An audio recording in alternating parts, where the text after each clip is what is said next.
போதும். இப்ப நீங்க வாசித்தது ஒரு மனுஷனை குறித்த ஒரு வார்த்தை. இந்த மாதத்துல நம்முடைய சபைக்காக நம்ம வாக்குத்தத்தமா தியானித்தது கொரிந்தியர் 2 கொரிந்தியர் 6ஆம் அதிகாரத்துல 2வது வசனம். அது என்னன்னு பாத்தீங்கன்னா, அனுகிரக காலம் இது உங்களுக்கு அப்படின்றது தான் அந்த வசனத்தினுடைய அர்த்தம். அனுகிரக காலம் அப்படின்னா இது உங்களுக்கு என்ன செய்யுதுன்னா, அதிசயங்கள் நடக்க போகிற ஒரு நேரங்கள், ரட்சண்யத்தின் நாட்கள் அப்படின்னு அங்க போட்டிருக்குது. இதைத்தான் அந்த ஓபேத் ஏதோம் அப்படின்ற மனுஷன் யாருமே நமக்கு வேதத்துல சொல்லப்படலை. இந்த ஓபேத் ஏதோம தேவன் இந்த இடத்துல திடீர்னு கொண்டு வர, ஏன் இந்த இடத்துல கொண்டு வர்றாருன்னா அவனுக்கான அனுகிரக காலம் அந்த நேரம் என்ன செஞ்சிருக்கு, வந்திருக்கு. தேவன் எல்லா மனிதர்களுக்கும் என்ன செய்றார், ஒரு அனுகிரக காலத்தை வச்சிருக்கிறார். எல்லா மனிதர்களுக்கும் அவர் இரக்கம் செய்கிற நாட்களை வச்சிருக்கிறார். எந்த மனுஷனா இருந்தாலும், நல்லவனோ பொல்லாதவனோ கெட்டவனோ அக்கிரமக்காரனோ அப்படிலாம் கிடையாது. எல்லா மனிதனுக்கும் அவர் இரக்கத்தை காமிக்க விரும்புகிறார். அந்த இரக்கத்தை பிடித்து கொண்டு அவரை பிரியப்படுத்துகிறவர்கள் மறுபடியும் என்ன செய்யறாங்க, தலைக்கிறாங்க. அந்த இரக்கத்தை பிடித்து கொள்ளாம அவரை அசட்டை பண்ணுகிறவர்கள் அதுக்கப்புறம் என்ன செய்யறாங்க, தலைக்காம கருகி போயிடுறாங்க. அவ்வளவுதான். ஆனா எல்லா மனிதருக்கும் அவர் என்ன செய்யறார், இரக்கம் காமிக்கிறார். இந்த இடத்துல பாருங்க, ஓபேத் ஏதோம் அப்படின்ற ஒரு மனுஷனை தான் நம்ம இன்னைக்கு தியானிக்க போகிறோம். இந்த ஓபேத் ஏதோமை குறித்து பைபிள்ல போட்டிருக்கு. அவன் வீட்டுல உடன்படிக்கை பெட்டி, தேவனுடைய பெட்டி எத்தனை நாள் இருந்துச்சான், 3 மாசம் இருந்துச்சான். அந்த 3 மாசம் இருந்த போது கர்த்தர் என்ன செஞ்சாராம், ஓபேத் ஏதோமின் வீட்டையும் அவனுக்கு உண்டான எல்லாவற்றையும் ஆசீர்வதித்தார் அப்படின்னு பைபிள்ல போட்டிருக்கு. இப்ப இந்த பெட்டி என்ன அப்படின்னு முதல்ல நீங்க தெரிஞ்சுக்கோங்க. பழைய ஏற்பாட்டு நாட்கள்ல தேவன் மோசேவை கொண்டு எகிப்திலிருந்து ஜனங்களை விடுதலையாக்கி கொண்டு வர்றார். விடுதலையாக்கி கொண்டு வரும்போது தேவன் என்ன செய்யறாருன்னா ஒரு கூடாரத்தை அமைக்க சொல்லுகிறார். அந்த கூடாரம் எங்க இருக்கணும் அப்படின்னா, இந்த ஜனங்கள் மத்தியில இந்த பக்கம் ஜனங்கள் இருக்கணும், அந்த பக்கம் ஜனங்கள் இருக்கணும், மேற்கு கிழக்கு தெற்கு வடக்கு எல்லா பக்கமும் ஜனங்கள் சூழ்ந்து இருக்கணும். நடுவுல தான் அந்த கூடாரம் இருக்கணும். அந்த கூடாரத்துக்குள்ள முதல் பகுதி பிரகாரம், 2வது பகுதி பரிசுத்த ஸ்தலம், 3வது பகுதி மகா பரிசுத்த ஸ்தலம். இந்த பிரகாரத்துக்குள்ள பொதுமக்கள் எல்லாரும் வரலாம். பரிசுத்த ஸ்தலத்துல தேவன் சொல்றவங்க மட்டும்தான் வரணும். மகா பரிசுத்த ஸ்தலத்துல தேவன் அபிஷேகம் பண்ணப்பட்டவங்க மட்டும்தான் என்ன செய்யணும், போகணும். இந்த மகா பரிசுத்த ஸ்தலத்துக்குள்ள தேவன் ஒரு பெட்டியை வைக்க சொல்லுகிறார். அந்த பெட்டியில தான் தேவன் என்ன செய்யறாருன்னா 2 தூதர்களுடைய சொரூபங்களை வைக்க சொல்றார். கேருபீன்கள் சேராபீன்கள்லாம் வரும். இதெல்லாம் நீங்க வாசிக்கணும் அப்படின்னா யாத்ராமத்தின் புஸ்தகம் 26ஆம் அதிகாரத்தை வீட்டில் போய் வாசிங்கன்னா இதெல்லாம் உங்களுக்கு புரியும். நான் சொல்றதெல்லாம் யாத்ராமம் 26ல் இருக்குது. அப்ப அந்த பெட்டியை கொண்டு என்ன செய்யறாருன்னா வச்சு அந்த பெட்டிக்கு உள்ள 3 பொருள் வைக்கப்படுது. முதல் பொருள் என்னன்னு பார்த்தீங்கன்னா, தேவன் மோசேவுக்கு கொடுத்த கட்டளைகள் மிகுந்த பலகை. தேவன் மோசேக்கு எழுதி கொடுத்த கட்டளை மிகுந்த பலகை. கட்டளை என்பது இன்னைக்கு நம்ம கையில் இருக்கிற வேத புஸ்தகம்னு வச்சுக்கோங்க. 2வது என்னன்னு பார்த்தீங்கன்னா, தேவன் ஜனங்களுக்கு கொடுத்த மன்னாவை சேகரித்து வைத்திருந்த பாத்திரம், கலசம், மன்னா வைக்கப்பட்ட கலசம். 3வது என்னன்னு பார்த்தீங்கன்னா, ஆரோன் தான் தேவனாலே தெரிந்தெடுக்கப்பட்டவன், அவன் தான் மகா பரிசுத்த ஸ்தலத்துக்குள்ளே பணிவிடை செய்யக்கூடியவன் அப்படின்றத நிரூபிப்பதற்காக தேவன் ஒரு கோலை என்ன செய்கிறார், கோல்னா குச்சி, ஒரு குச்சியை துளிர்க்க வைக்கிறார். இந்த 3 பொருளும் இந்த பெட்டிக்குள்ள என்ன செய்யும், இருக்கணும் அப்படின்றத நீங்க வாசிக்கணும். அப்படின்னா எபிரேயர் புஸ்தகத்துல 9ஆம் அதிகாரத்துல வந்தீங்கன்னா புதிய ஏற்பாட்டுல இந்த 3 பொருளையும் அங்க ரொம்ப ஷார்ட்டாக அங்க எழுதி வைத்திருக்கிறார். எபிரேயருக்கு வாங்க. எபிரேயர் 9ஆம் அதிகாரத்துல அங்க ஆவியானவர் இந்த 3 பொருளை குறிச்சும் எழுதி வைத்திருக்கிறார். மகா பரிசுத்த ஸ்தலத்தை குறித்து எழுதி வைத்திருக்கிறார். இந்த பெட்டியை குறித்து எழுதி வைத்திருக்கிறார். அந்த பெட்டிக்குள்ள இருக்கிற பொருட்களை குறித்தும் அங்க எழுதி வைத்திருக்கிறார். அப்ப தேவ பிள்ளைகளாகிய நானும் நீங்களும் தொடர்ந்து நீங்க வீட்டில் போய் அந்த எபிரேயர் புஸ்தகங்கள் எல்லாம் நீங்க வாசிச்சீங்கன்னா உங்களுக்கு சில விஷயங்கள் அங்க தெரியும். எபிரேயர் புஸ்தகங்கள்ல தான் பழைய ஏற்பாட்டில் இருக்கிற பல விஷயங்களுக்கு அங்க என்ன செய்யுதுன்னா விளக்கம் சொல்லப்பட்டிருக்கிறது. இந்த எபிரேயர் 9ஆம் அதிகாரம் இயேசுனுடைய பலியை குறித்து சொல்லும், இயேசுடைய உயிர்த்தெழுதலை குறித்து சொல்லும். இந்த 9ஆம் அதிகாரத்தில் பல ரகசியங்களை ஆவியானவர் எழுதி வச்சிருப்பார். அப்போ இந்த ஓபேத் ஏதோம் வீட்டில் இந்த பெட்டி தான் வருது. ஓபேத் ஏதோம் வீட்டில் இந்த பெட்டி தான் வருது. அப்படி இந்த பெட்டி எங்கே போச்சு? நாலாகமத்தின் புஸ்தகத்துக்கு வந்தீங்கன்னா இந்த பெட்டி எங்கே போச்சு அப்படின்னா, ஏலி வாழ்ந்த நாட்களில், ஏலினா யாருன்னு பார்த்தீங்கன்னா சவுலுக்கு முன்னாடி சாமுவேல் பெரிய தீர்க்கதரிசி. சவுல் முதல் ராஜா. கவனிச்சிங்கன்னா தான் புரியும். சவுல் தான் முதல் ராஜா, சாமுவேல் கடைசி தீர்க்கதரிசி, நியாயாதிபதி, கடைசி நியாயாதிபதி. ராஜாக்களின் காலத்துக்கு முன்பாக தேவன் நியாயாதிபதிகளின் காலத்தை வச்சிருந்தார். நம்ம ஊர்ல இருக்கு பாருங்க, இன்னைக்கு இருக்கிற ஜனநாயக ஆட்சிக்கு முன்னாடி மன்னர் ஆட்சி இருந்துச்சுலாம் சொல்றாங்க. அதுக்கு முன்னாடி வேற வழிமுறைகள் இருந்திருக்கும். அதே மாதிரி தான் நமக்கு வேத புஸ்தகம் சொல்லுது, ராஜாக்களை தேவன் கொண்டு வருவதற்கு முன்பாக தேவன் என்ன செஞ்சார்னா நியாயாதிபதிகளை வச்சிருந்தார். நியாயாதிபதிகள் வச்சிருந்த காலத்துல கடைசி நியாயாதிபதி தான் யாருன்னு பார்த்தீங்கன்னா சாமுவேல். இந்த சாமுவேலுக்கு முன்னாடி வாழ்ந்தவர் தான் ஏலி. இது 1 சாமுவேலின் புஸ்தகம் நீங்க வந்தீங்கன்னா 1ஆம் அதிகாரம் 2ஆம் அதிகாரத்தில் நீங்க வாசிக்கலாம். இந்த ஏலியின் நாட்கள்ல ஏலி தகாத வாழ்க்கை வாழுகிறார். தகாத வாழ்க்கை வாழுகிற சூழ்நிலையில அவருடைய பிள்ளைகள் எல்லாம் கெட்ட பிள்ளைகளா மாறிடுறாங்க. ஏலியினுடைய பிள்ளைகள்லாம் கெட்ட பிள்ளைகளா மாறிடுறாங்க. அப்பதான் சாமுவேல் சின்ன பையனா இருக்கிறார். அப்ப தேவன் என்ன செய்யறாருன்னா சாமுவேல்கிட்ட பேசுறாரு, எப்பா ஏலியுடைய பிள்ளைகள்லாம் கெட்ட பிள்ளைகளா போயிட்டாங்க, அதனால ஏலியுடைய பிள்ளைகள்லாம் சாகடிக்க போறேன், நீ தான் அடுத்த இடத்துக்கு என்ன செய்ய போகிற, வரப்போற அப்படின்னு சொல்லி சாமுவேல்கிட்ட 2ஆம் அதிகாரத்துல தேவன் பேசுகிறார். இப்ப பேசின உடனே ஏலி இதெல்லாம் கேள்விப்படுகிறார். இதெல்லாம் கேள்விப்பட்ட உடனே ஏலிக்கு புரிகிறது, நம்முடைய பிள்ளைகள்லாம் என்ன செய்யறாங்க, ஆகாதவர்களா இருக்கிறாங்க, பொல்லாதவர்களா இருக்கிறாங்க, அதனால அழிவு வந்துடும் அப்படின்னு அவரு புரிஞ்சுக்கிட்டாரு. புரிஞ்சுக்கிட்ட சூழ்நிலையில இவங்கெல்லாம் என்ன நினைக்கிறாங்க, யாரு, ஏலியோட பிள்ளைகள், நம்ம எவ்வளவு பொல்லாதவர்களா இருந்தாலும் தேவனுடைய பெட்டி நம்ம கூட இருக்குது. புரியுதான சொல்றது? எவ்வளவு பொல்லாதவர்களா இருந்தாலும் நம்ம தேவனுடைய பெட்டி இருக்கிறதுனால அந்த தேவனுடைய பெட்டி நம்மளை காப்பாற்றும் அப்படின்னு சொல்லிட்டு 1 சாமுவேல் 4ஆம் அதிகாரத்துல அந்த பெட்டியை எடுத்துட்டு கொண்டு போய் யுத்தம் பண்ண போறாங்க. இவங்க தேவனு கூட இல்லை, ஆனா தேவன் இவங்க கூட இருக்கிறாங்க, அவங்க நம்புறாங்க. தேவன் கூட இல்லாதவங்களோடு தேவன் என்ன செய்யறது இல்லை, இருக்கிறது இல்லை. அப்படியே இருந்தாலும் அவர் செயல்பட முடியாது. இவங்க தேவனை பிரியப்படுத்தல, தேவனுக்கு விரோதமானதை செஞ்சுக்கிட்டு இருக்கிறாங்க. ஆனா இவங்க என்ன நினைக்கிறாங்கன்னா, தேவனுடைய பெட்டி இருக்கிறதுனால நமக்கு பாதுகாப்பு இருக்கு, நமக்கு வெற்றி இருக்கு, நமக்கு சந்தோஷம் இருக்குன்னு அவங்க நம்புறாங்க. அப்ப பெட்டியை தூக்கிட்டு யுத்தத்துக்கு போறாங்க. யுத்தத்துக்கு போனா நீங்க 4ஆம் அதிகாரத்தை வீட்டுல போய் வாசிச்சு பாருங்க, அந்த பெட்டியை பெலிஸ்தியர்கள் பிடிச்சுக்கிறாங்க. பெட்டியை பிடிச்சாச்சுன்னா யாரை பிடிச்சது மாதிரி, கடவுளையே பிடிச்சுக்கிட்டது மாதிரி. இவங்க ஆண்டவரை அவங்க பிடிச்சிட்டு போயிடுறாங்க. எவங்க ஆண்டவரை நாம் ஆராதிக்கிறோம் பாருங்க, இந்த ஆண்டவரை நம்முடைய எதிரிகள் பிடிச்சிட்டு போயிடுறாங்க.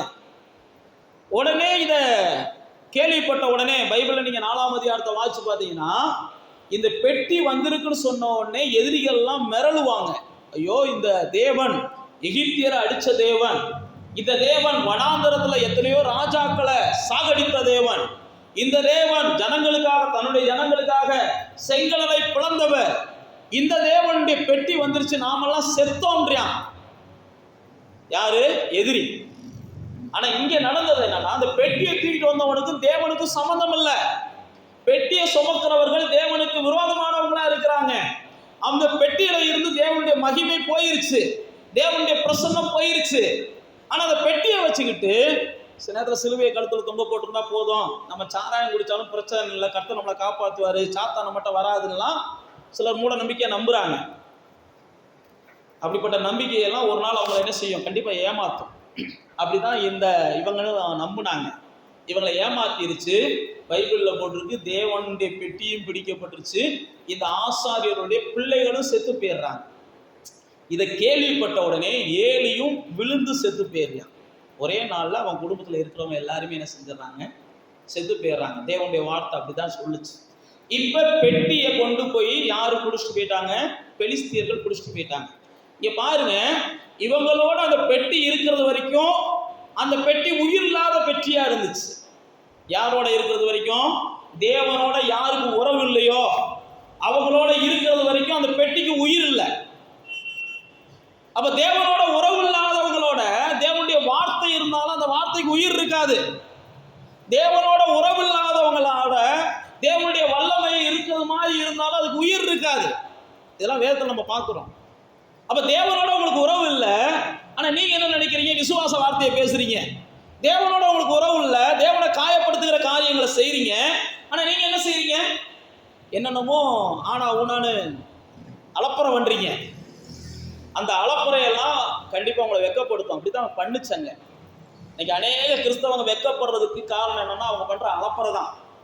அவங்க அலப்பறை பண்ணாம அமைதியா இருந்தாங்கனாலே கண்டிப்பா அவங்க ஆசீர்வாதமா இருப்பாங்க. இன்னைக்கு நிறைய பேர் அந்த ரங்கத்துல ஆண்டவருக்கு அவங்களுக்கு சரியான அண்டர்ஸ்டாண்டிங் இல்லை. ஆனா வெளியில பாத்தீங்கன்னா அவங்க கொடுக்குற அலப்பறையை பார்த்தா ஆண்டவரே என்ன செய்யறாரு? ஐயோ அப்பா அப்படின்னு மிரள்றாரு. நான் சொல்ல கிறிஸ்தவங்களை தான் சொல்றேன், பிரஜாதிகளை பத்தி நம்ம பேசல. அதனால பாருங்க, நல்லா தெரிந்து கொள்ளுங்க, தேவனோடு ஐக்கியம் இல்லாமல் நீ என்ன செஞ்சாலும், தேவனுடைய வார்த்தையை பேசினாலும் அந்த வார்த்தையில உயிர் இருக்காது. அப்படித்தான் இருந்துச்சு. இப்ப இங்க வாங்க, அதுக்கப்புறம் நீங்க வீட்டுல போய் வாசிங்க. அந்த பெட்டியை அவங்க பிடிச்சிட்டு போயிடுறாங்க. அந்த பெட்டியை பிடிச்சிட்டு போய் அவங்க என்ன செய்யறாங்கன்னா அவங்க சாமிக்கு முன்னாடி போய் வைக்கிறாங்க.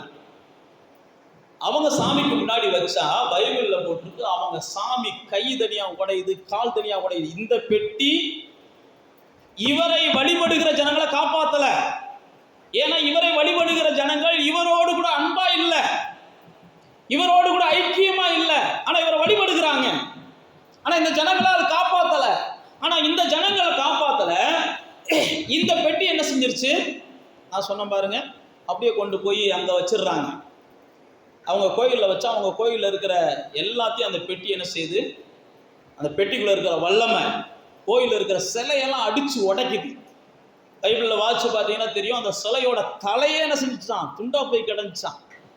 அப்பதான் அந்த ஊர்காரங்களுக்கு புரியுது, ஐயோ நாம தவறா என்ன செஞ்சிட்டோம், இந்த பெட்டியை கொண்டு வந்துட்டோம், பேசாம அங்கேயே நான் அந்த பெட்டியை விட்டுட்டு வந்திருக்கலாம், அந்த ஜனங்களை அடிச்சதோட விட்டுருக்கலாம் அப்படின்னு சொல்லி திரும்ப அந்த பெட்டியை கொண்டு போய் எங்கேயாவது சேர்க்க வேண்டும் என்று நிறுவுறாங்க. இப்படித்தான் பெட்டி என்ன செய்யுது? அங்கிருந்து கொண்டு வந்து, இதெல்லாம் யாரு காலத்துல நடக்குது? சாமுவேல் காலத்துல நடக்குது. சாமுவேல் சின்ன பையனா இருக்கும்போது, ஏலி செத்து போயிடுறார். சாமுவேல் காலத்துக்கு அப்புறம் பெட்டி கொண்டு வந்து வைக்கப்பட்டிருது. சாமுவேல் காலத்துக்கு அப்புறம் முதல் ராஜாவா யாரு வர்றா? சவுல் வர்றாரு. சவுல் வந்து இந்த பெட்டியை தேடவே இல்லை. பைபிள் அப்படித்தான் போட்டிருக்கு. சவுல் வந்து இந்த பெட்டியை என்ன செய்யல? தேடவே இல்லையா. இந்த 4ஆம் புஸ்தகத்துக்கு வாங்க, 13ஆம் அதிகாரத்துக்கு வாங்க. அதுல 3ஆம் வசனம் போட்டுக்குவாருங்க. நமது தேவனுடைய பெட்டியை திரும்ப நம்மிடத்தில் கொண்டு வருவோமாக, சவுலின் நாட்களில் அதை தேடாதே போனோம் அப்படின்னு யார் சொல்றா? தாவீது சொல்றார்.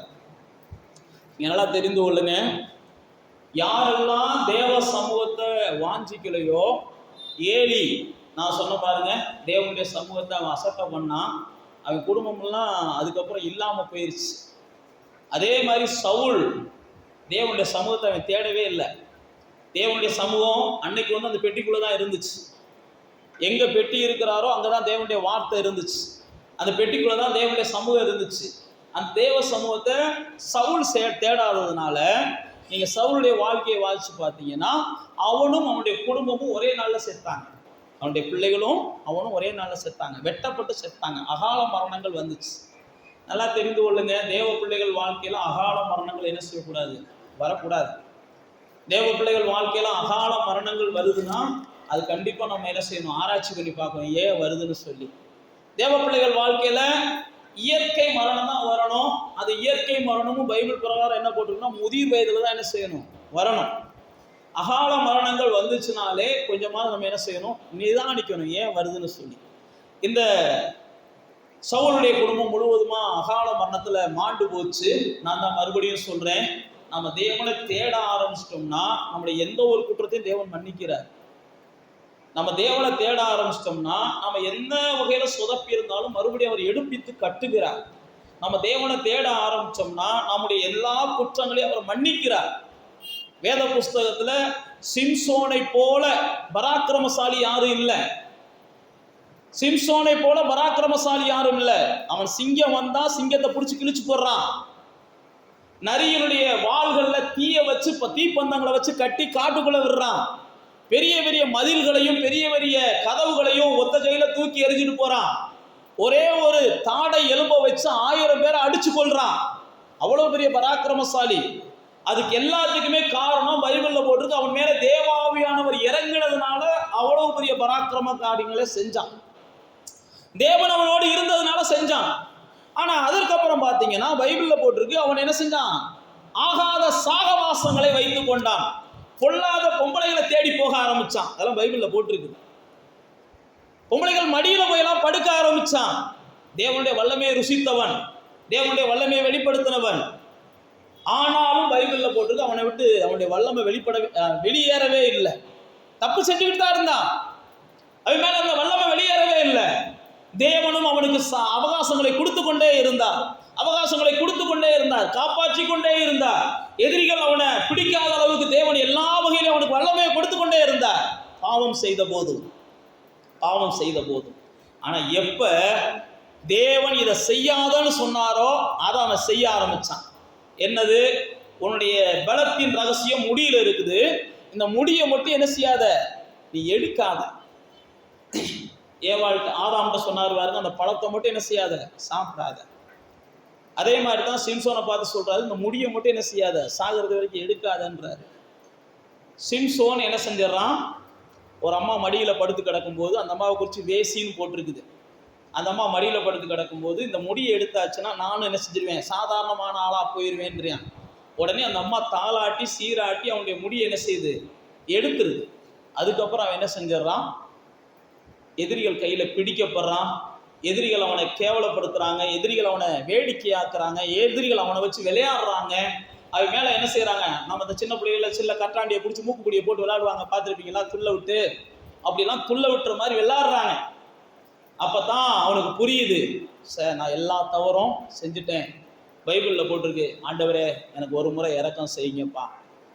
பாவம் செஞ்சவன் தான். நான் மறுபடியும் தான் சொல்லுகிறேன், தேவ சமூகத்தை இழந்தவர்கள் எப்ப மனம் வருந்தி தேவனை தேடினாலும் தேவன் மறுபடியும் என்ன செய்யறார்? அவங்களுக்கு புதுசாகவே செயல்படுகிறார். சிம்சோனுக்கு மறுபடியும் தேவன் செவி கொடுத்தார். நம்ம பார்க்கிறோம். இங்க பாருங்க, சவுல் தேவ சமூகத்தை இழந்தான், தேடல. ஏலி தேவ சமூகத்தை இழந்தான், தேடல. தேடாதோடைய விளைவு அவனுடைய பிள்ளைகள்லாம் என்ன செஞ்சுட்டாங்க? அல்ப ஆயுசுல போய் சேர்ந்துட்டாங்க. இன்னைக்கு அநேக குடும்பங்கள்ல நிம்மதி இல்லாததுக்கு இது ஒரு காரணம். தேவ சமூகத்தை ஜனங்கள் என்ன செய்யறதெல்லாம் ஆர்வமா தேடுறது இல்லை. தேவ சமூகத்தை ஆர்வமா ஜனங்கள் வாஞ்சிக்கிறது இல்லை. தேவ சமூகத்தை வாஞ்சிக்கிறனாலே நல்லா தெரிந்து கொள்ளுங்க, நமக்கு நிம்மதியான ஒரு வாழ்க்கை என்ன செய்ய முடியாது, இந்த பூமியில கிடைக்காது. இதைத்தான் சவுல் இழந்தார், ஏலி இழந்தார். ஆனா தாவீது பிடித்து கொண்டார். தாவீது என்ன செய்யறார்? தேவ சமூகத்தை தேடுவோம், தேவ சமூகத்தை தேடனா அந்த பெட்டி எங்க இருக்குன்னு தேடுவோம் அப்படின்னு சொல்லி பெட்டியை கொண்டு போய் எடுக்க போகிறார். இப்ப நம்ம வாசித்த அந்த 13ஆம் அதிகாரத்துக்கு வாங்க. அப்பொழுது பெட்டியை எடுக்க தாவீது என்ன செய்யறான்? ஆட்களை கூப்பிட்டு போயிடுறாரு. அப்படி ஆட்களை கூப்பிட்டு போகும்போது பெட்டி அபினதாப் வீட்டில் இருக்குது. அதை கொண்டு போய் ஒரு ரதத்துல ஏற்றி, அந்த ரதத்துல 7ஆம் வசனம் போட்டிருக்கு, ஊசா அகியா இவங்களை வச்சு அந்த ரதத்தை நடத்தி கொண்டு வர்றாங்க. அப்படி நடத்தி கொண்டு வரும்போது அவங்க சுரமண்டலங்கள், மேலதாளங்கள், கைத்தாளங்கள் எல்லாம் மகிழ்ச்சியா ஆடி பாடி கொண்டு வரும்போது 9ஆம் வசனம் போட்டிருக்கு, மாடுகள் இடறுகிறது. அப்ப ஊசா அந்த பெட்டியை பிடிக்க கையை நீட்டுறாரு. 10ஆம் வசனத்துல கர்த்தர் கோபம் கொண்டு அந்த ஊசாவை அடிக்கிறாரு. ஊசா செத்து போயிடுறான், அதே இடத்துல செத்து போயிடுறான். அப்படியே செத்து போன உடனே ஊசாவை ஆண்டவர் என்ன செய்யறாரு? ஊசா செத்து போன உடனே அங்க ஊசாவை ஆண்டவர் என்ன செஞ்சாரு? அடிச்சார், செத்து போயிடுறான்னு சொல்லிடுறாங்க. சொன்ன உடனே இங்க பைபிள்ல போட்டிருக்குது, உடனே அங்க தாவீதுக்கு ஒரு பயம் வந்துருச்சு. தாவீது யாரு? தேவ சமூகத்தை தேட விரும்பினவர்.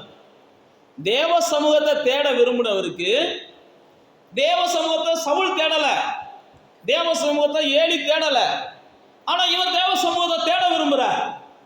நல்லா தெரிந்து கொள்ளுங்க, தேவ சமூகத்தை தேடுனா கூட தேவன் என்ன செய்யறாருன்னா அவர் வைத்திருக்கிற நியமத்தின்படி தேடணும்ன்றார். ஏதோ தேவ சமூகத்தை தேடுறோம்லன்னு நம்ம வாட்டுக்கு அசதியாவோ அசால்ட்டாவோ அறகுறையாவோ ஏதோ நம்ம மனசுக்கு பிடிக்கிறபடி நம்ம போய்கிட்டு வச்சுக்கிட்டு இருந்தோம்னா அதை தேவன் அங்கீகரிக்கிறது இல்லை. நீங்களே எடுத்துக்கோங்க, இந்த உசிலம்பட்டி பட்டணத்தில் உங்களுக்குன்னு சொல்லி அரசாங்கம் சில வழிமுறைகளை வச்சிருக்குது. அரசாங்கம் வச்சிருக்கிற சில வழிமுறைகளை நீங்க பின்பற்றாம நீங்க போய் அரசாங்கத்திட்ட எனக்கு அது வேணும் இது வேணும்னு கேட்டீங்கன்னா அந்த அரசாங்கம் உங்களுக்கு சத்தத்தை என்ன செய்யாது, காதுலயே வாங்காது. எப்பா உனக்குன்னு வச்சிருக்க வழிமுறைகள் என்ன, உன் ஆதார் கார்டு எங்கன்னு கேட்கும். எனக்கு ஆதார் கார்டுலாம் தேவையில்லை, நான் இந்திய குடிமகன் அப்படின்னீங்கன்னா முதல்ல தூக்கி கொண்டு கீழ்பாக்கத்தில் போடுவாங்க. புரியுதா புரியலையா? இப்படித்தான் நம்ம என்ன செய்யறோம், பக்தினா என்னன்னு தெரிய மாட்டேங்குது, தேவ சமூகம்னா என்னன்னு தெரிய மாட்டேங்குது, தேவனை தேடுறதுனா என்னன்னு தெரிய மாட்டேங்குது, கத்துக்கொள்ளவும் மாட்டேன்றோம். ஆனா என்ன செய்யறோம், தேவன் எல்லாத்தையும் செய்யணும்னு நினைச்சுக்கிட்டு நாம என்ன செய்யறோம், கங்கணம் கட்டிக்கிட்டு இருக்கோம், கடைசியில் தோத்து போயிடுறோம். எதுவுமே நமக்கு புரிய மாட்டேங்குது. நல்லா யோசிச்சு பாருங்க, நீங்க ஒரு ரேஷன் கடைக்கு போய் பொருள் வாங்கலாம், நீங்க ஒரு உசிலம்பட்டி குடிமகன் தான், ஆனா அந்த ரேஷன் கடையில உன் கார்டு எந்த வார்டுல இருக்குன்னு கேட்பாங்க. அப்ப அந்த வார்டுல இருக்குன்னா அந்த வார்டுக்குரிய கடைக்கு போங்கம்பாங்க. இல்ல எனக்கு ரேஷன் கார்டே என்ன கிடையாது, எனக்கு இதே கிடையாது அதே கிடையாது, இதை கொடுங்க அதை கொடுங்கன்னு சொன்னா நீங்க என்னதான் இந்திய சிட்டிசனா இருந்தாலும் உங்களுக்கு தரமாட்டாங்க. இதே மாதிரிதான் தேவனுமே சில நியமங்களை வச்சிருக்கிறார். தேவனை தேடுகிறவங்களுக்கு தேவன் என்னைக்கும் என்ன செய்யறது இல்லை, அவர் அவருடைய நியமத்தின்படி நீங்க தேடல அப்படின்னா அதை தேவன் அங்கீகரிக்கிறது இல்லை. இங்க தாவீது பாருங்க, யாருமே தேடாத தேவ சமூகத்தை தேடுகிறான். யாருமே தேடாத தேவ சமூகத்தை தேடின தாவீதுக்கு பெரிய ஒரு இழப்பு வருகிறது. பைபிள்ல போறது கர்த்தர் அடித்தார்னே போட்டிருக்குது, கர்த்தர் அடித்தார்னே போட்டிருக்குது. உடனே தாவீதுக்கு பயம் வந்துருச்சு. ஐயோ இந்த பெட்டிய சவுல் தொடாம இருந்தது நல்லது, அதனால அவன் வீட்டுல எதுவும் இலை விழுகலை, ஏடி தொடாம இருந்தது நல்லது, அவன் வீட்டுல இலை விழுகலை, நம்ம போய் தொட்டதுனால தொட்டு வீட்டுக்கு கூட கொண்டு வரல, அதுக்குள்ள என்ன செஞ்சிருச்சு, நம்ம கண்ணுக்கு முன்னாடி ஒரு இலை விழுந்துருச்சுடா அப்படின்னு சொல்லி தாவீது பயப்படுறார். நீங்க வாட்சி பாத்தீங்கன்னா செத்தான் என்ற உடனே 11ஆம் வசனம் போட்டிருக்கு, தாவீது விசனப்பட்டு உடனே என்ன செஞ்சிடறான், அந்த இடத்துல இருந்து பெட்டியை கொண்டு வருவதற்கு தயங்குறான். 12ஆம் வசனம் போட்டிருக்கு, அன்றைய தினமே தேவனுக்கு பயந்து தேவனுடைய பெட்டியை தான் என்னிடத்து கொண்டு வருவது எப்படி என்று சொல்லி அந்த பெட்டியை எங்கேயாவது வைக்க நினைக்கிறான். அந்த இடம் தான் எந்த இடம், இந்த ஓபேத் ஏதோமோட வீடு. இங்க கவனிக்கணும், நீங்க தாவீது பெரிய பரிசுத்தவான், ஆனா தேவனுடைய இருதயத்தெல்லாம் புரிஞ்சுக்கிட்டவன். தாவீதுக்கு தெரியாத வார்த்தைகள் கிடையாது. ஆனா தாவீது சொதப்பிட்டான் என்னன்னா அவனுடைய நினைப்பு என்ன,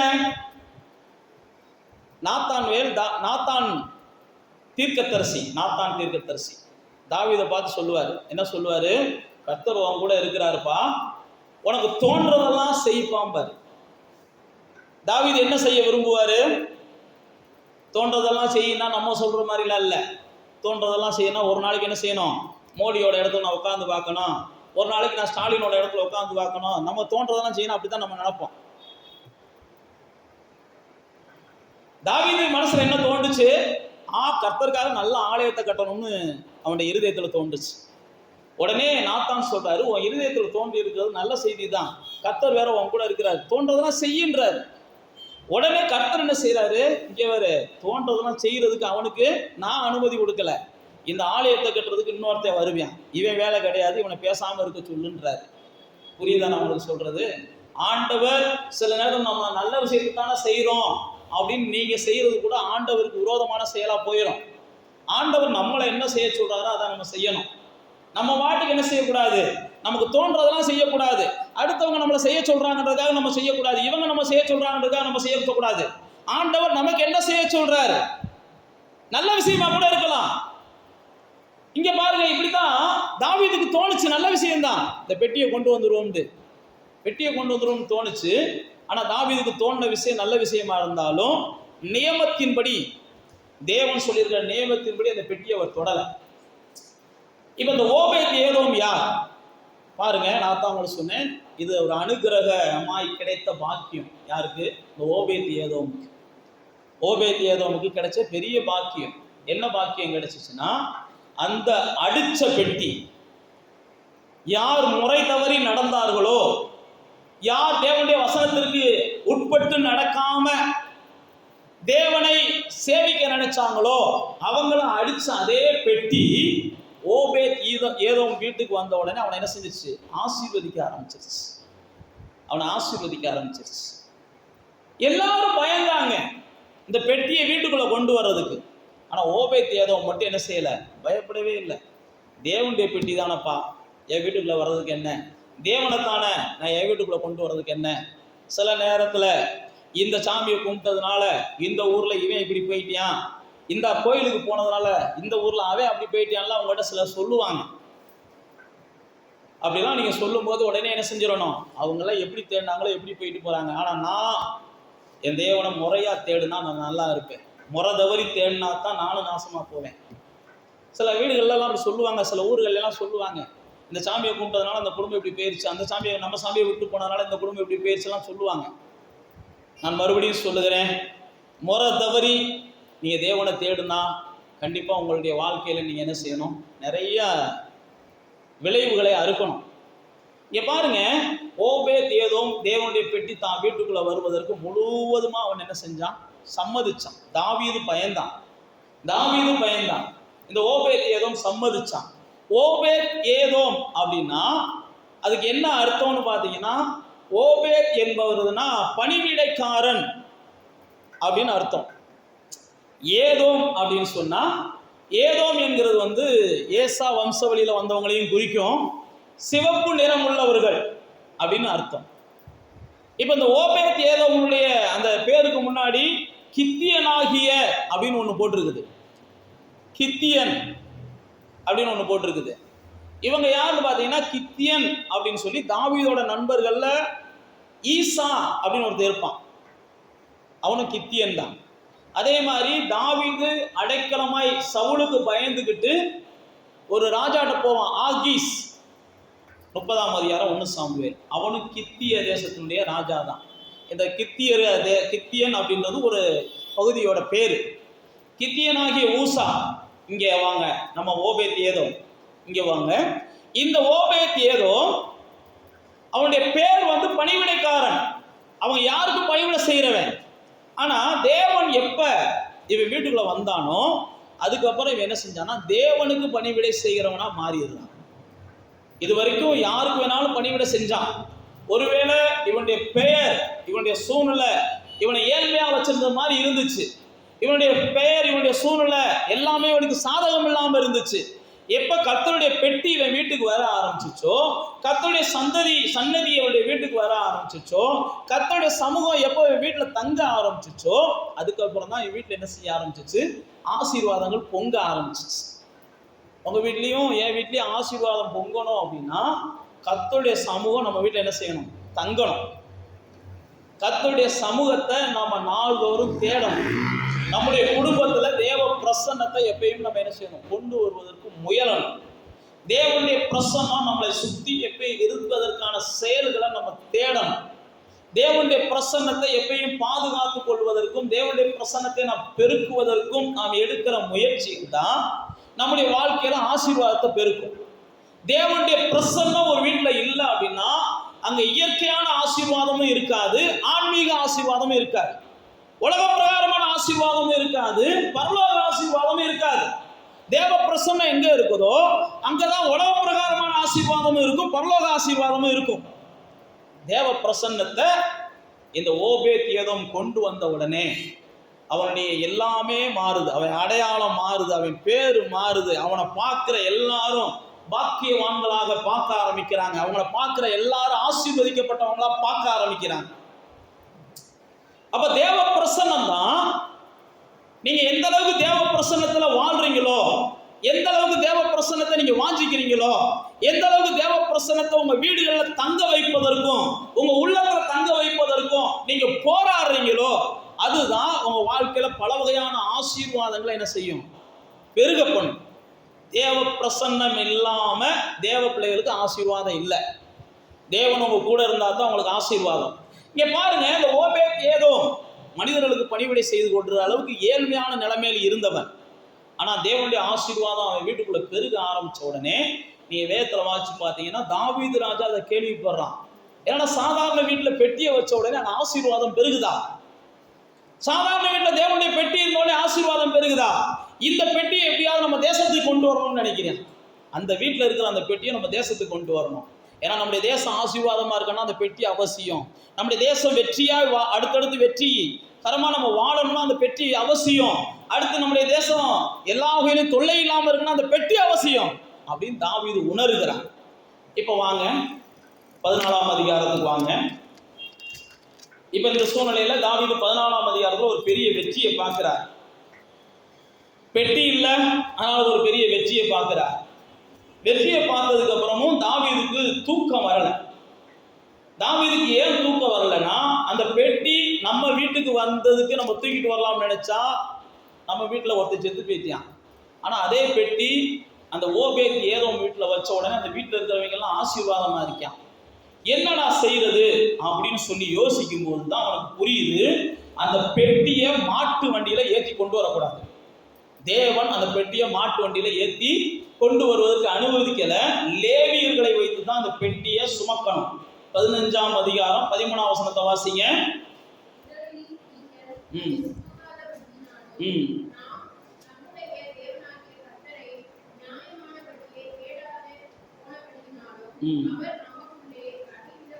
பாருங்க, அந்த பெட்டியை நாம சுமக்கல. அடுத்து தாவீது அந்த பெட்டியை ஏன் மாட்டு வண்டியில ஏற்றி கொண்டு வந்தார் அப்படின்னா, நான் ஏற்கனவே சொன்னேன் பாருங்க, பெலிஸ்தியர்கள் அந்த பெட்டியை கொண்டு போய் கோயிலில் வைக்கிறாங்க. அவங்க சாமி என்ன செய்யுது, அந்தல் சந்தலா உடையுது இல்ல. அப்ப அவன் என்ன செய்யறான், ஜோசியக்காரனை கூப்பிடுறான். அவங்க ஊர் ஜோசியக்காரனை, எப்ப அந்த பெட்டியை அவங்க ஊருக்கு அனுப்பணும், அவங்க கோயிலுக்கு அனுப்பணும், இதுக்கு என்னடா செய்யறதுன்னு கேட்கிறான். அப்போ அவங்க என்ன செய்யறாங்க, இந்த மாதிரி 2 சுண்டலி மாதிரி செய்யி, இந்த மாதிரி அந்த மாதிரி செய்யி, இந்த பெட்டியை ஒரு மாட்டு வண்டி, புது மாட்டு வண்டி வாங்கு, புது மாடு வாங்கி இதில் வச்சு அனுப்புன்னு சொல்றான். யாரு, ஜோசியக்காரன். நல்லா தெரிந்து கொள்ளுங்க, தேவனை அறியாதவர்களுக்கு ஜோசியக்காரன் சில வாழ்வதற்கு சில வழியை காமிச்சா அது பழிக்கும். தேவனை அறிந்தவர்களுக்கு ஜோசியக்காரன் சில வழியை காமிச்சியா அதை நம்புனீங்கன்னா அது பழிக்காது. அது உங்களுக்கு என்ன செய்யும், எல்லா வகையிலும் பாதிப்பை கொண்டு வரும். அதே மாட்டு வண்டியில பெலிஸ்தியர்கள் அனுப்புனாங்க, பாதிப்பு இல்லை. அதே மாட்டு வண்டியில அந்த பெட்டியை கொண்டு வந்து பெலிஸ்தியர்கள் அனுப்புனாங்க, பாதிப்பு இல்லை. ஏன்னா பெலிஸ்தியர்களுக்கு தேவன்னா யாருன்னே தெரியாது. ஆனா அதே ஃபார்முலாவை தாவீதும் எடுக்கிறான். அவங்கள மாதிரி நம்மளும் மாட்டு வண்டியில் என்ன செய்வோம், கொண்டு வருவோம். நல்லா தெரிந்து கொள்ளுங்க, தேவ பிள்ளைகளாகிய நானும் நீங்களும் இந்த உலகத்தால் இதெல்லாம் போனா ஆசீர்வாதம், இதை செஞ்சா ஆசீர்வாதம், இதை செஞ்சா பாவம் போகும், இதை செஞ்சா சாபம் போகும்னு நம்புறாங்க பாருங்க. அந்த பாதையில நீங்களும் நானும் போனோம்னா நம்ம கண்டிப்பா நல்லா இருக்க மாட்டோம். அப்படி நம்ம நல்லா இருக்கணும்னு நினைச்சா இயேசுவை நம்ப கூடாது. அவங்க போற போக்குல போயிடணும். அவங்க போற போக்குல போயிட்டீங்கன்னா கூட ஒருவேளை அவங்க சொல்றபடி நீங்க என்ன செய்யலாம், நல்லா இருந்துடலாம். ஆனா இயேசுவையும் நம்பிட்டு அவங்க சொல்றதையும் நீங்க செஞ்சீங்கன்னா கண்டிப்பா உங்க வாழ்க்கை நல்லா இருக்காது. நீங்க அதுக்கப்புறம் என்ன செய்யணும், இயேசுகிட்ட வந்ததுக்காகவும் வருத்தப்படணும், உங்களால இயேசுவின் நாமமும் தூசிக்கப்படும். இப்படித்தான் சில நேரத்தில் நாம சொதப்புறோம். இங்க வந்தாச்சுன்னா இது ஒரு புது உலகம். இந்த உலகத்துக்கும் வெளியில இருக்கிற உலகத்துக்கும் சம்பந்தம் கிடையாது. அவன் என்ன செய்யறான், செவ்வாய்க்கிழமை கல்யாணம் வைக்கக்கூடாதுன்னு சொல்லலாம். நமக்கு வந்து அப்படி சொன்னோம்னா நம்ம என்ன செய்ய மாட்டோம், நம்முடைய சந்ததிகள் பிள்ளை இல்லாம போயிடும். நீங்கள்லாம் நம்ம சொல்லக்கூடாது. அவன் சொல்லலாம் என்ன வேணாலும், ஏன்னா அவனுக்கு அதுதான் சட்டம், நமக்கு அதெல்லாம் சட்டம் கிடையாது. நம்முடைய சட்டம்லாம் அது கிடையாது. 6 மணிக்குள்ள தான் பால் காய்ச்சணும் அவன் சொல்லலாம். நீங்களும் நானும் 6 மணிக்குள்ள தான் பால் காய்ச்சணும் எனக்கு சோசியக்காரன் சொல்லியிருக்கான்னு சொன்னா அந்த வீட்டில் நீங்க நீடித்த நாள் கூடி இருக்க மாட்டீங்க. நீங்க கொஞ்ச நாள்ல காலி பண்ணி போயிருவீங்க. இல்லை அந்த வீட்டில் இருக்கக்கூடிய ஏதோ ஒன்று உங்களை என்ன செய்யும், தொந்தரவு பண்ணும். அதனால தான் நான் உங்களுக்கு சொல்லுகிறேன், தேவ பிள்ளைகள் நாம இந்த உலகத்தார் ஃபாலோ பண்றதை நம்ம ஃபாலோ பண்ணோம் அப்படின்னா உலகத்தாரை காட்டிலும் நாம் பரிதாபமானவர்களாக இந்த பூமியில வாழ ஆரம்பிச்சிருவோம். இப்படிதான் நமக்கு வேதம் சொல்லி கொடுக்குது. நம்முடைய பாதையே வேற பாதை. நம்ம அவங்க பாதையில் நம்ம போகக்கூடாது, அவங்க செய்யறதை நம்ம செய்யக்கூடாது, அவங்க சொல்றதை நம்ம செய்யக்கூடாது. இப்படித்தான் தாவீது என்ன செய்யறான், அவர்கள் செய்த ஃபார்முலாவை செஞ்சதுனால தான் தாவீது பாதிக்கப்படுறான். அதுக்கப்புறம் தாவீதுக்கு புரியுது, இதனால தான் பாதிப்பு வந்துச்சு, நாம தேவனுடைய வார்த்தை என்ன சொல்லுதோ இதை செய்வோம் அப்படின்னு சொல்லி லேவியரை கூப்பிட்டு இந்த பெட்டியை நீங்க எல்லாம் சுமந்துட்டு வாங்கடான்றான். ஓபேத் ஏதோம் வீட்டில் இருந்து அதுக்கப்புறம் அந்த பெட்டி என்ன செய்கிறாங்க, சுமக்க ஆரம்பிக்கிறாங்க. அதுக்கப்புறம் எந்த வகையிலையும் பாதிப்பு இல்லை. அதுக்கப்புறம் அந்த பெட்டி அந்த தேசத்துக்கு வருகிறது. அப்போ தேவ பிள்ளைகளே, நீங்கள் பார்த்தீங்கன்னா சில நேரத்தில் உங்களை பார்த்து அவங்க பின்பற்றினாலும் அவர்களுக்கு பலன் இல்லை, அவங்கள பார்த்து நீங்கள் பின்பற்றினாலும் உங்களுக்கு பலன் இல்லை. ரெண்டுலையும் நீங்கள் புரிஞ்சுக்கிறணும். சில நேரத்தில் நீங்கள் சொல்லுவீங்க, என்னைய மாதிரி என்ன செய்யுங்க, வாங்க உபவாசம் இருங்க, உங்களுக்கு காரியம் வாய்க்கும்பீங்க. அவனுக்கு உள்ளத்தில் 100 தெய்வத்தில் இயேசு ஒரு தெய்வம். அவன் உபவாசம் இருந்தால் ஒன்றும் வாய்க்காது. அதுக்கப்புறம் என்ன செய்வான், நீ சொன்னேன் நானும் உபவாசம் இருந்தேன், எனக்கு என்ன செஞ்சிருச்சு, ஒன்றும் வாய்க்கலை, என்னத்தை பொய் சொல்லிட்டேன்னு சொல்லுவேன். நம்ம செய்கிறது அவன் செஞ்சாலும் விளங்காது, அவன் செய்கிறத நம்ம செஞ்சாலும் விளங்காது. நமக்கு புரிஞ்சுக்கிறணும், நம்ம வேற அவங்க வேற. இயேசுவை தாம் நம்புகிற நாம வேற, இயேசுவை நம்பாத யாரா இருந்தாலும் அவங்க வேற. பார்த்தீங்கன்னா தேவன் இஸ்ரவேல் ஜனங்களை என்ன செய்கிறாருன்னா எகிப்திலிருந்து கொண்டு வராரு. பைபிளில் போட்டிருக்கு, கொண்டு வரும்போது செங்கடல் முன்னாடி நிற்கிது. மோசேட்ட ஆண்டவர் என்ன செய்கிறாரு, அந்த செங்கடலுக்கு நேராக என்ன செய்ய, கோலை நீட்டுப்பான்றாரு. அவர் கோலம் நீட்டுறாரு. நீட்டின உடனே அந்த செங்கல் 2ஆக பிரிஞ்சிருது. பிரிஞ்ச உடனே பைபிளில் போட்டிருக்கு, இஸ்ரவேலர்கள் எல்லாரும் மோசையோடு கூட அந்த கடலுக்கு ஊட நடந்து போயிடுறாங்க, கரை சேர்ந்துடுறாங்க.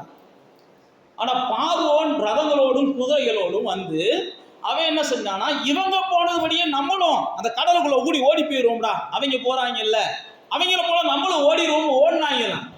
ஓடுனதுடைய விளைவு என்னன்னா, இவையெல்லாம் கரை சேர்ந்த உடனே அந்த கடல் மறுபடியும் என்ன செஞ்சிருச்சான், கடலா மாறி எல்லாத்தையும் சாக வச்சு போடிச்சான். ஏன் சொல்றேன் அப்படின்னா, அவங்க செய்யறத நம்ம செஞ்சாலும் நம்ம செய்யறத அவங்க செஞ்சாலும் பாதிப்பு தான். நாம வேற அவங்க வேற. நம்மை போல அவங்க மாறினாங்கன்னா நம்ம செய்யறத அவங்க செய்யலாம். நம்மை போல மாறாதவங்கள நீங்க உபவாசம் இருக்க சொல்லி என்ன செஞ்சிடாதீங்க, கொடுமைப்படுத்தாதீங்க. சில நேரத்தில் நம்ம அப்படிலாம் கொடுமைப்படுத்துறோம் புறஜாதி மக்களை போட்டு. கடைசியில் அவனுக்கு ஒன்றும் நடக்காது. அவனை என்ன செய்யணும், இயேசுனா யாருன்னு சொல்லி அவனை விடுதலையாக்கி அதுக்கப்புறம் இயேசுவை சேவிக்க வச்சுட்டு அதுக்கப்புறம் என்னத்தையா சொல்லுங்க, நான் செய்யறபடியே நீ என்ன செய்ய, காலையில் 5 மணிக்கு ஜோம் பண்ண உனக்கு நல்லா இருக்கும் அப்படின்னா அவன் 5 மணிக்கு இங்கேயும் ஜோம் பண்ணுவான், 5 மணிக்கு அங்கேயும் ஜோம் பண்ணுவான், 5 மணிக்கு அங்கேயும் ஜோம் பண்ணுவான். அதனால நான் உங்களுக்கு சொல்லுகிற எளிய ஆலோசனை, தாவீது பாருங்க, அவர்களுடைய ஃபார்முலாவை பின்பற்றினா அடி வாங்கினா அதுக்கப்புறம் தாவீது என்ன செஞ்சான், தேவனுடைய வார்த்தை என்ன சொல்றதோ அதை செய்வோம்னு வந்துட்டான். இப்போ இங்கே ஓபேத் ஏதோம் அவனை குறித்து ஒரு 2 விஷயத்தை மட்டும் நான் சொல்லிட்டு உங்களுக்கு அடுத்து பெட்டியை குறித்து மட்டும் ஒரு 3 விஷயத்தை சொல்லிட்டு நம்ம ஜோம் பண்ணி முடிக்க போகிறோம். இப்போ இதெல்லாம் நான் உங்களுக்கு சொல்றது இந்த ஓபேத் ஏதோமுக்கு முன்னாடி பின்னாடி உள்ள வரலாறு. இப்போ இந்த ஓபேத் ஏதோம் தேவனுடைய பிரசன்னத்தை தான் வீட்டில் தங்க வச்சதுனால அவன் செய்ததெல்லாம் ஆசீர்வாதமா இருந்துச்சு. உங்க வீட்டில் நீங்க செய்யறதெல்லாம் ஆசீர்வாதமா இருக்குன்னா தேவனுடைய பிரசன்னம் தங்கி இருக்குன்னு அர்த்தம்.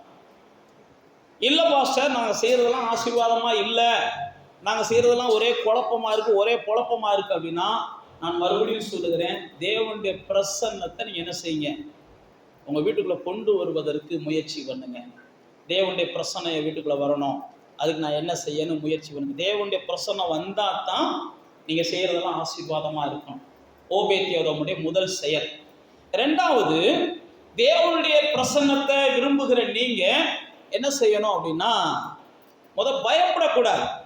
அவங்க வீட்டில் இது நடந்துருச்சு என் வீட்டில் இது வரும், அவங்க வீட்டில் இது நடந்துருச்சு என் வீட்டில் இது வரும் அப்படின்னு நினைக்கக்கூடாது. அவங்க வீட்டில் தேவ பிரசன்னம் இல்லை, அது நடக்குது. இவங்க வீட்டில் தேவ பிரசன்னம் இல்லை, இது நடக்குது. ஆனால் என் வீட்டில் தேவ பிரசன்னம் இருக்கு. தேவ பிரசன்னத்தை மீறி எதுவும் எனக்கு தீங்கு என்ன செய்யுது, செய்ய முடியாது. அப்ப தேவ பிள்ளைகளை நீங்க நல்லா தெரிந்து கொள்ளுங்க. இன்னைக்கும் கிறிஸ்தவர்கள் என்ன செய்யறாங்கன்னா, உங்களுக்கு சாபம் தொடருதுன்றாங்க. அதெல்லாம் பொய்யான பிரசங்கம். சாபம் கிறிஸ்தவர்களை தொடராது. எப்ப கிறிஸ்தவர்கள் புது வாழ்வை அடைகிறார்களோ அப்பயே என்ன செஞ்சிட்டாங்க, அவங்க புது மனுஷர்களா மாறிட்டாங்க. முன்னோர்களுடைய பாவம்லாம் தொடராது. நீங்க இயேசுவை ஏற்றுக்கொள்வதற்கு முன்பாகத்தான் பைபிள் சொல்லுது, உங்களோட சாபம் தொடரும், பாவம் தொடரும். இயேசுவை ஏற்றுக்கொண்ட உடனே நீங்க புது மனுஷனா மாறிடுறீங்க, புது மனுஷியா மாறிடுறீங்க. அதுக்கப்புறமும் நீங்க பாவம் தொடரும், சாபம் தொடரும்னு நீங்க விசுவாசிங்கன்னா தொடரும், நீங்க நம்புனீங்கன்னா தொடரும். பிசாசுடைய திட்டம் அதுதான், உங்களை நம்ப வைக்கணும்.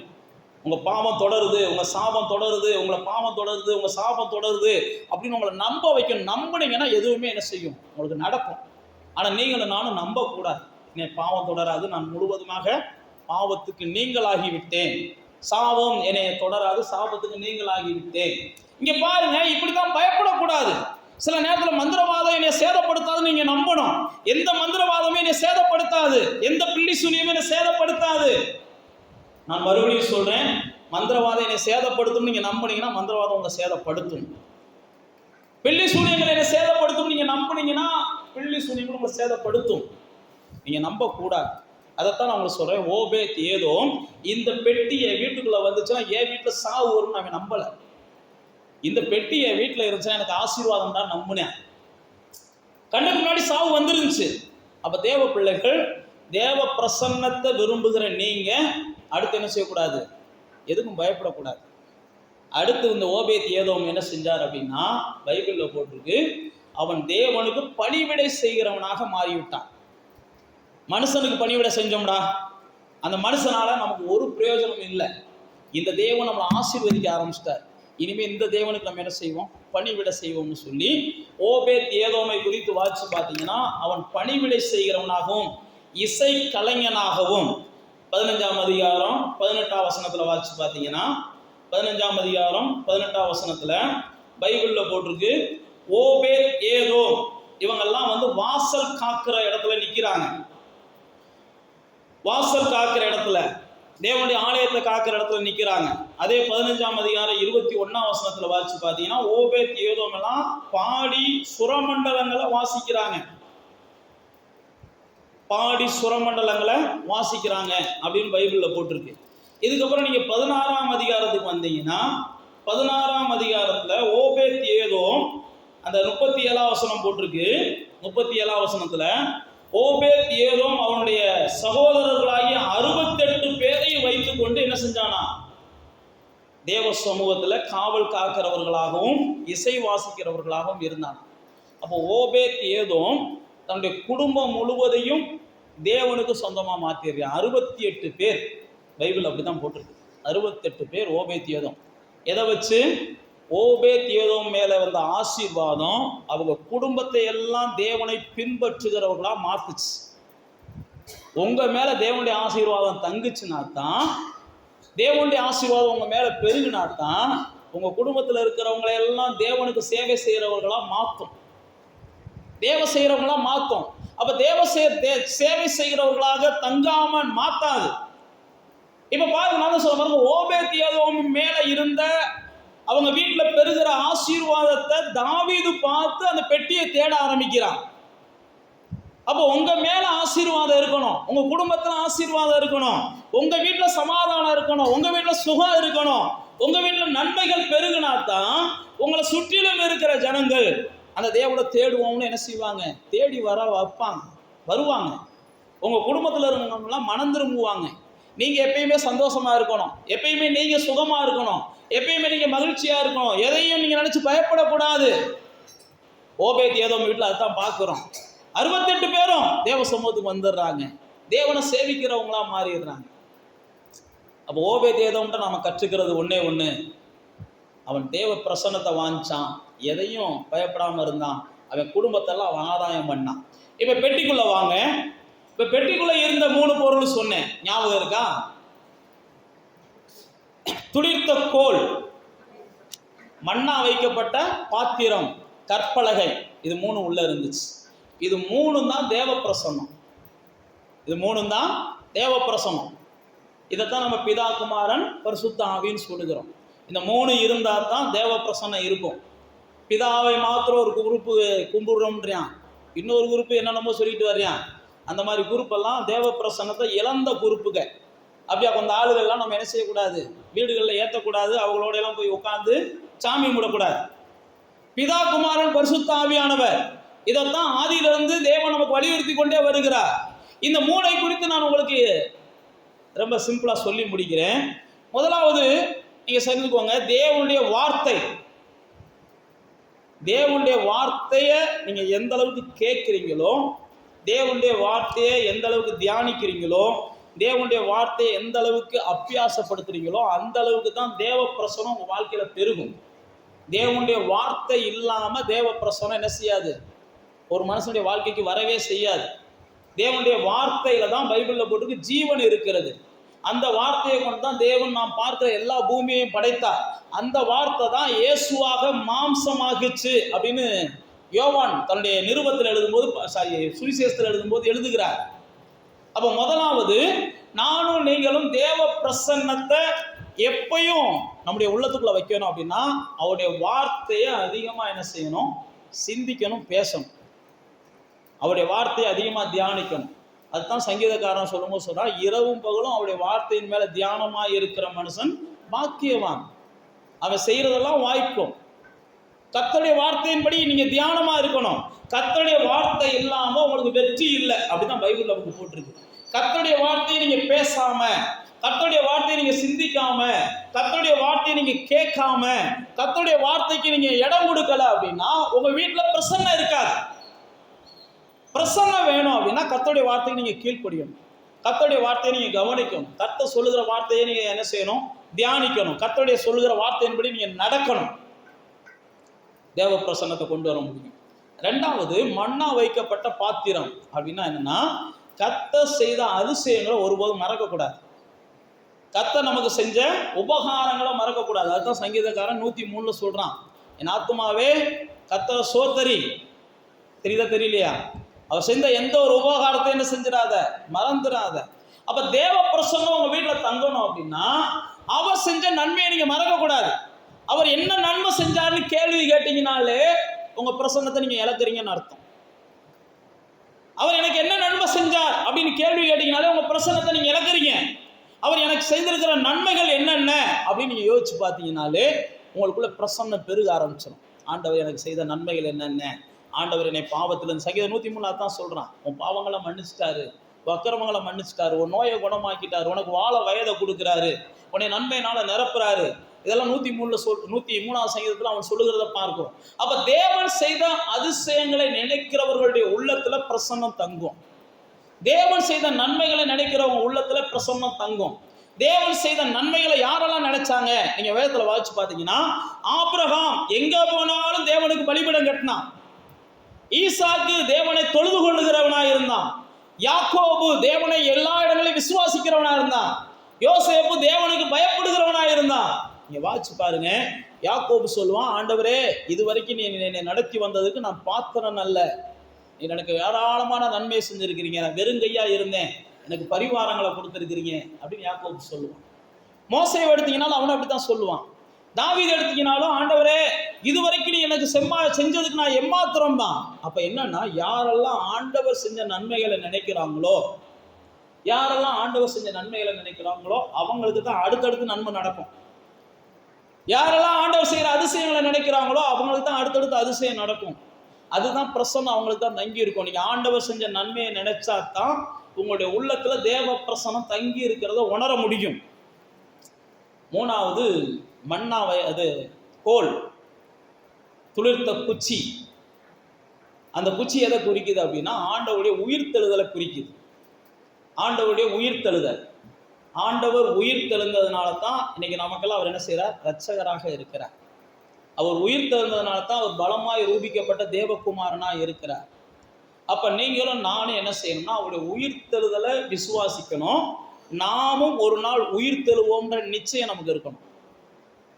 தேவ பிரசன்னத்தை நீங்க உணரணும்னா, நான் என்னைக்கா ஒரு நாள் பரலோகம் போவேன், நான் செத்தாலும் மறுபடியும் என்ன செய்வேன்? உயிரோட கூட எழுப்புவேன் அப்படின்ற அந்த கனவு உலகத்துக்கு போயிடணும்.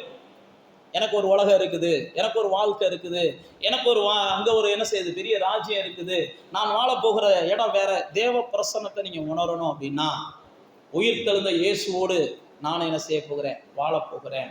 உயிர் தெழுந்த இயேசுவோடு நானும் இருக்க போகிறேன். எனக்காக இயேசு ஒரு ராஜ்யத்தை கட்டி கொண்டு இருக்கிறார், என்னை சேர்க்க இயேசு வரப்போகிறார் அப்படின்ற அந்த சிந்தையில் இந்த உலகத்தின் எல்லா அடிமைத்தனத்துக்கும் நாம் நீங்களாகி இருந்தால் தான்.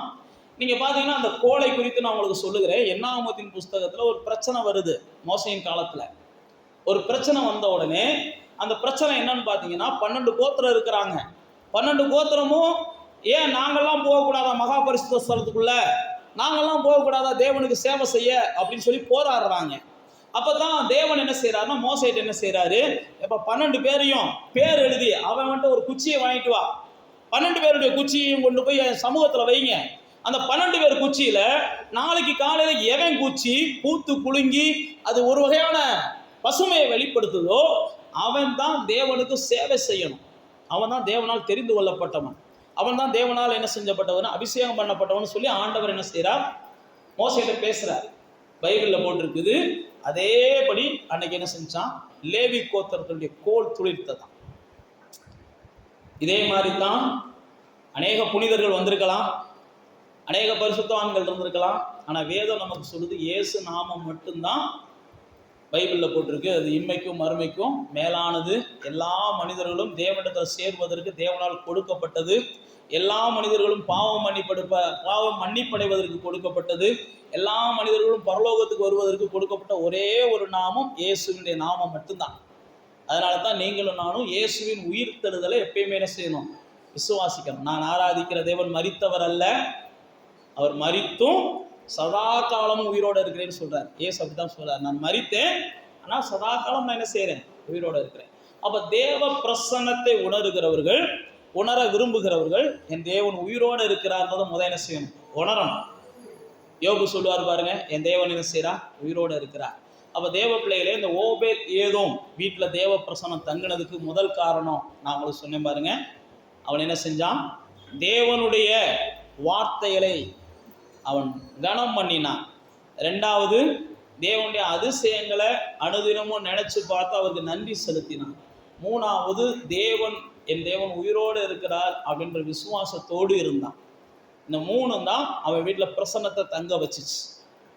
இந்த மூணும் அவனுடைய வீட்டில் பிரசன்னத்தை தங்கினதுனால தான் அவன் ஆசீர்வாதமா இருந்தான். அவனுடைய ஆசீர்வாதம் அவங்க குடும்பத்தில் இருக்கிறவங்களெல்லாம் தேவனுக்குள்ள வழி நடத்துச்சு. அவனுடைய ஆசீர்வாதம் அந்த தேசத்தின் தலைவர்கள் எல்லாம் இவனுடைய வீட்டுக்கு தேடி வர வச்சிச்சு. அப்போ நீங்களும் நானும் ஆசீர்வாதமா இருந்தா தான் நம்ம குடும்பத்தில் இருக்கிறவங்கலாம் நம்முடைய தெய்வத்தை பின்பற்றுவாங்க, நம்ம ஊருக்காரங்க நம்முடைய தெய்வத்தை பின்பற்றுவாங்க. ஆசீர்வாதம்னா காரு பங்களான்னு இல்லை. முதல் நான் சொல்றது மகிழ்ச்சி சந்தோஷம் இருக்கட்டும், ரெண்டாவது கார் பங்களாவுக்கு போவோம். சமாதானம், மகிழ்ச்சி, சந்தோஷம், சரீர ஆரோக்கியம், இந்த மாதிரி நல்ல பிள்ளைகள், நல்ல வம்சங்கள், இதை நம்ம எதிர்பார்ப்போம். வேற கார் பங்களாலாம் தானா வந்துடும். இதை பற்றி நம்ம ஆசீர்வாதம்னா உடனே நம்ம அங்கே தான் போயிடுறோம். இதெல்லாம் எல்லா மனுஷனுக்கும் கிடைக்கக்கூடியது இல்லை, இயேசுவை பின்பற்றுகிறவர்களுக்கு கிடைக்கக்கூடியது. ஓபேத் ஏதோம் வாழ்க்கையை நம்ம தியானித்தோம். அப்படியே கண்களை மூடி தேவ பிரசன்னத்தை நம்மளும் விரும்புவோம். தேவனுடைய வார்த்தையை எப்பயும் சிந்திச்சுக்கிட்டே இருங்க, தேவ பிரசன்னம் இருக்கும். தேவனுடைய அதிசயங்களை எப்பயும் யோசிச்சுக்கிட்டே இருங்க. ஆண்டவர் செஞ்ச நன்மையை எப்போ பார்த்தாலும் யோசிச்சுக்கிட்டே இருங்க. அடுத்து, தேவன் ஒருவர் உயிரோடு இருக்கிறார். அவர் தம்மை தேடுகிறவர்களுக்கு பலன் அளிக்கிறார். என் தேவன் உயிரோடு இருக்கிறார். அவர் தேடுற எனக்கு பலன் அளிக்கிறார். நான் நிற்கிற இடத்துல அவர் இருக்கிறார், நான் நடக்கிற இடத்துல அவர் இருக்கிறார், நான் உட்கார இடத்துல அவர் இருக்கிறார், நான் படுக்கிற இடத்துல அவர் இருக்கிறார், நான் போகிற இடம்லாம் அவர் இருக்கிறார். அவருடைய பிரசனம் எனக்குள்ள இருக்குது அப்படின்னு நீங்கள் நினச்சிக்கிட்டே இருந்தீங்கன்னா உங்களுடைய வழிகளை எல்லாம் வாய்க்க பண்ணுவீர்கள்னு பைபிளில் போட்டிருக்குது. எல்லாவற்றையும் அவர் நினைத்துக் கொள்ளுங்கள், உங்களுடைய வழிகளை எல்லாம் வாய்க்க பண்ணுவீர்கள். வசனத்தை நீ சிந்திச்சேன்னா போதும். யோசுவாட்ட சொல்றாரு, இதில் எழுதிப்பட்டிருக்கிற வசனத்தை நீ புத்திமானா நடந்துக்குவோம், காரியம்லாம் ஜெயமாகும்னு சொல்றாரு. நம்முடைய காரியம்லாம் ஜெயமாகணும், வாய்க்கணும் அப்படின்னா வசனத்தை அதிகமாக சிந்திங்க. தேவன் இதுவரைக்கும் எனக்கு செய்த அதிசயங்கள் ஏராளம்னு சொல்லி அவருடைய அதிசயங்களை சிந்திச்சு பேசுங்க, அவருடைய நன்மைகளை சிந்திச்சு பேசுங்க. தேவ பிரசன்னம் உங்கள்கிட்ட தங்கி இருக்கும். நான் ஏற்கனவே சொன்னபடி இந்த உலகத்தின் நியமங்களை பிரகாரம் தேவனை தேடாதீங்க, உலகத்தாரை போல தேவனை நீங்க பார்க்காதீங்க. நம்முடைய தேவனை நாம பைபிள் பிரகாரம் தான் பார்க்கணும். பக்கத்து வீட்டுக்காரங்க சொல்றபடி பார்க்கக்கூடாது. பைபிளில் நமக்கு சொல்லப்பட்டிருக்கிற வார்த்தையின்படி நாம் தேவனை தேட ஆரம்பிப்போம். தேவனை தேட ஆரம்பிக்கும் போது அவருடைய பிரசன்னம் இந்த பூமியில நம்மளை ஆசீர்வாதம் உள்ளவங்களாய் மாற்றும். அவருடைய பிரசன்னம் தான் நமக்கு அவசியம். அப்படியே தேவ சமூகத்தில் உங்களை ஒப்பு கொடுங்க. அவருடைய பிரசன்னத்தை நான் வாஞ்சிக்கிறேன்பான்னு சொல்லுங்க. உலகம் எல்லாம் மாயையா, உலகம் எல்லாம் மாயையா, உம்மன் ஒன்றே போதுமையா, உம்மன் ஒன்றே போதுமையா. பிரசன்னம் பிரசன்னம் தேவ பிரசன்னம், ஆஹா பிரசன்னம் பிரசன்னம் தேவ பிரசன்னம். ராஜா பிரசன்னம் போதுமையா, எப்போதும் எனக்கு